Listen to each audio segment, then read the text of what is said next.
That's right. Hey guys, you can hear we're just getting started here. It's called the Business to Business Network Show. My name is Rex Perry. We talk business, politics, and economics every week.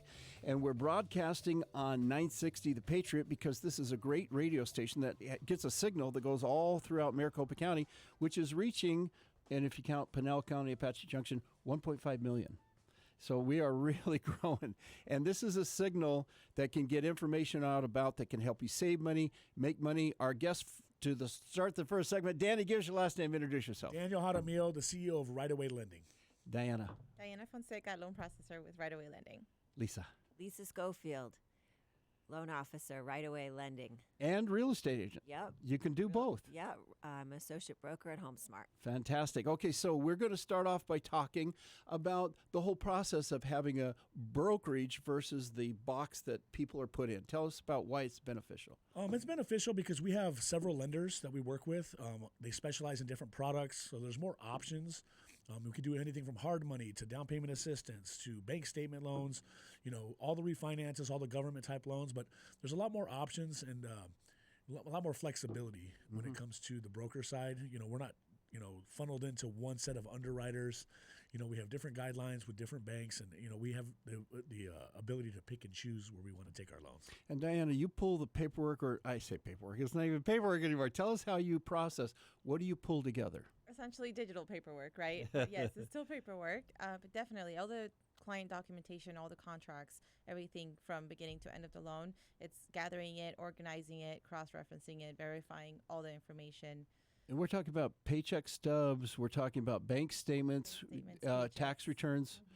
So that's business part of the you're building a financial picture, and the credit report. You got to make sure that's all done. Yes. And then now I mentioned credit report, and Lisa, I think you'll appreciate this. There's a lot of first-time buyers out there that might have credit issues. You've worked with people like that. Tell us some of the experience that you've had when people come to you and say, hey, I really, really would like to stop renting.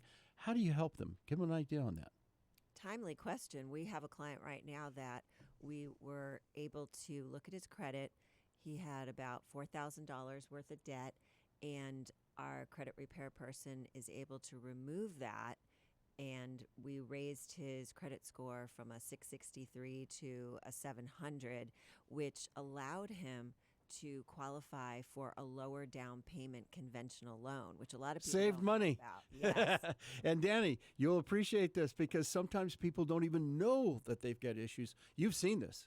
Plenty of times. I mean, anything from a Surprise. husband not knowing a wife has a credit card, right? Yeah. To somebody having a medical collection that their insurance that happens a didn't cover. lot. Medical.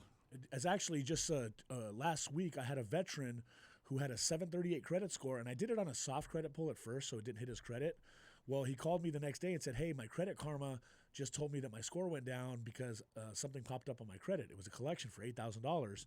So I said, man, I wish I would have done a hard pull, I guess, at that point, because we could have just used that hard pull and not pulled it again. Right. So I ended up doing a hard pull to see if it hit his credit, and sure enough, 24 hours later, he had an $8,000 collection. His score went down to a 626. Wow. But again, with those people, you can work out deals, you can negotiate, you can help get that credit score back up. Absolutely. But they need to come to you first. Now, when you're collecting that documentation, once you find that, you send out an alert. How do you process when you catch something like that? What do you do?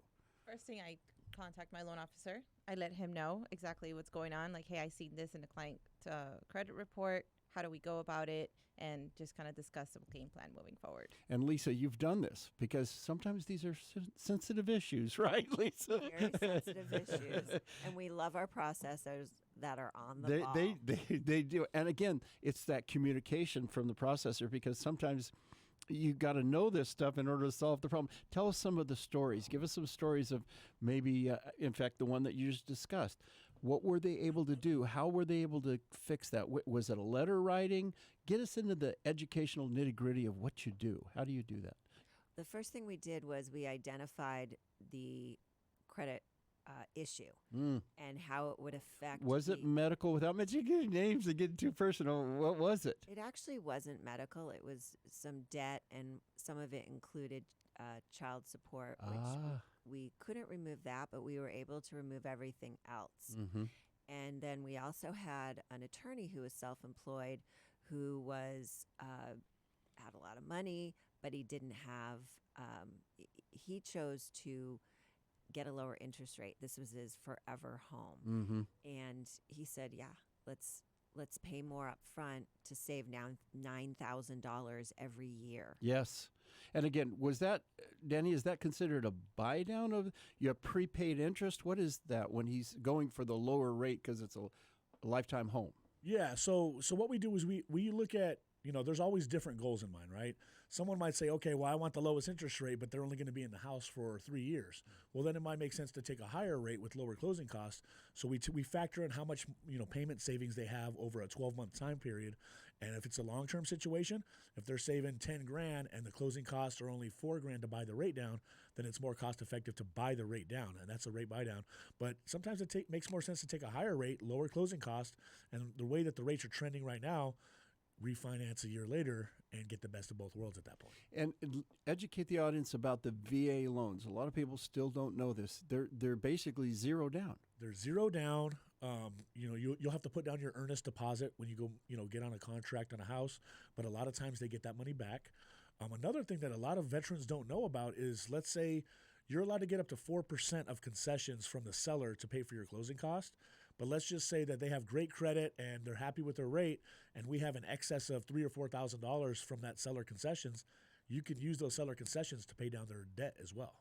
Oh, fantastic! And a lot of veterans don't know that. Yeah. Now, Lisa. I have to add this because I spoke with a realtor 2 weeks ago in regards to VA loans and luxury homes. They did not realize you could get a VA loan up to $4 million. $4 million. I didn't know that, and I've been doing this radio show for years.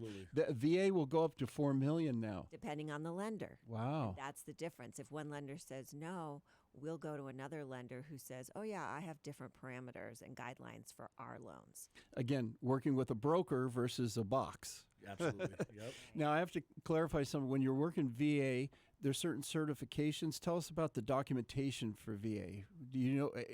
It used to be, I'm old. Do we still have to get the VA letter or something like that? We used to years ago. What kind of documentation? You guys might know. Certificate of eligibility. That's what I'm looking for. Yeah. So it's a VA certificate of eligibility. Right. Is that a PDF nowadays? Help me bring me in the 21st century. How does that work now? So VA has a website. It's a Weblogy where we can gain access to help the client obtain those documents if they don't have them Don't you available. love technology? We used to drive around and get it in paper back in the 90s, right, guys? Well, the good thing about veterans that I really like is a lot of times they're more stable. They usually have a job, right? They're not a lot of them are always, I'd say the majority are not self-employed. They usually have a good, stable job. But the VA is not very good about keeping records, right? A lot of times you go to pull that certificate of eligibility, which they are eligible, but their certificate is not online. So you have to request it electronically.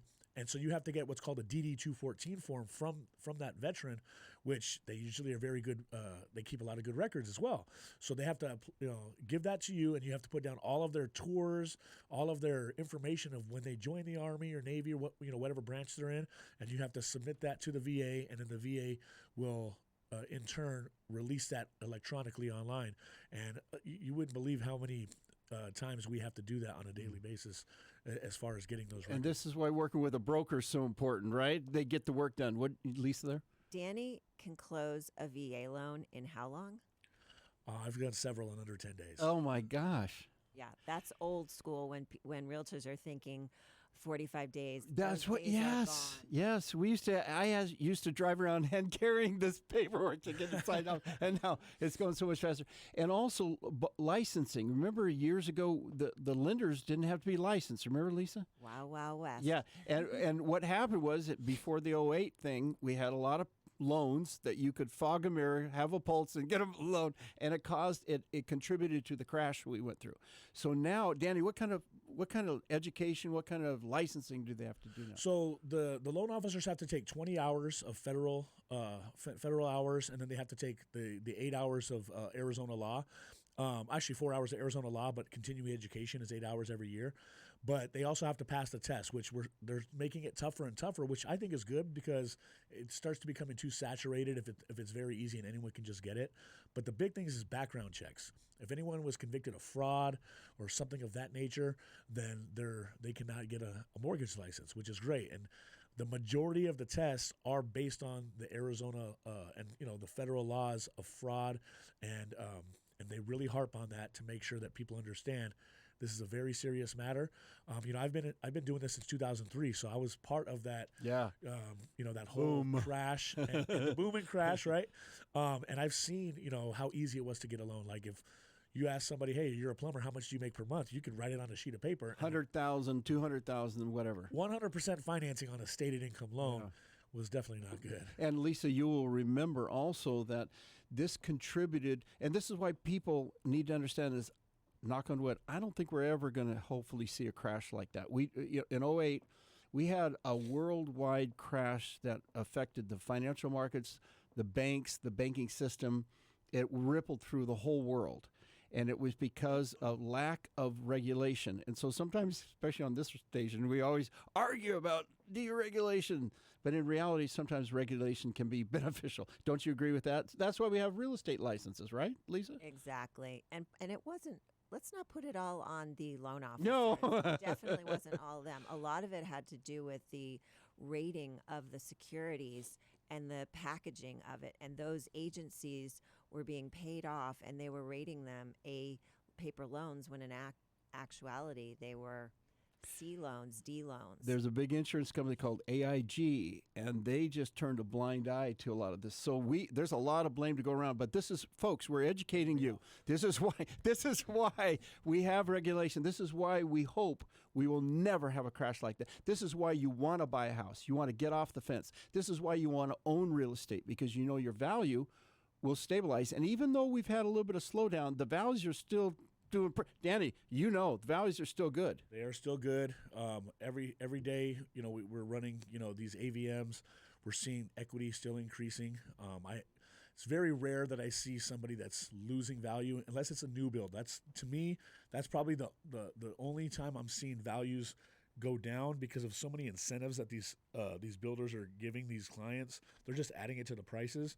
And when they end up not being able to sell that house and they give it at such a discounted price, it's bringing that market down. But the people who did obtain those houses, they have higher loan amounts. Let's get a phone number. People want to reach you, Danny. You're the leader here. How do they get a hold of you? They call at 602-465-2800. One more time. 602-465-2800. Everybody, stay tuned. We're going to do a quick break here. We're coming back. We're going to talk a little bit about mortgages, investment. We want you to get off the fence, jump in the water. If you're a buyer out there, we need to talk to you because these guys can help. Stay tuned. We're going to be right back.